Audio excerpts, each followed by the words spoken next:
สบายดีมื้อนี้สิมาแนะนบ่แม่นแนะนำมาสิว่าจั่งใด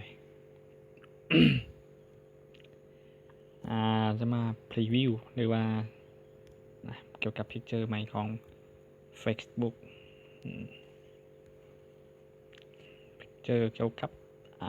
ฟีเจอร์ใหม่ของวิดีโอนี้ลองเข้าเบิ่งวิดีโอนี้ก็คือมันสามารถปรับคือกับอยู่ใน YouTube มันจะมีลิสต์อยู่ทางมุมนี้สามารถเลือกเล่นสามารถตัวนี้จะเป็นข้อมูลของวิดีโอนี้แล้วก็จะมีคอมเมนต์หรือว่ามันก็เป็นเขียนสุดท้ายก็คือจะเป็นอัปเน็ตก็คือจะเป็นวิดีโอต่างๆเป็นลิสต์ลงมาก็สามารถเล่นไป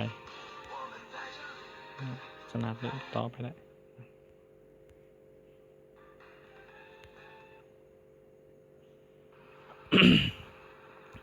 ถ้าให้มันเต็มจอกันดึงลงมาแวบโอเคดึงขึ้นดึงลงได้แล้วก็สามารถเฮ็ดเป็นภาพอยู่ทางเบิ่งข้างได้โอเค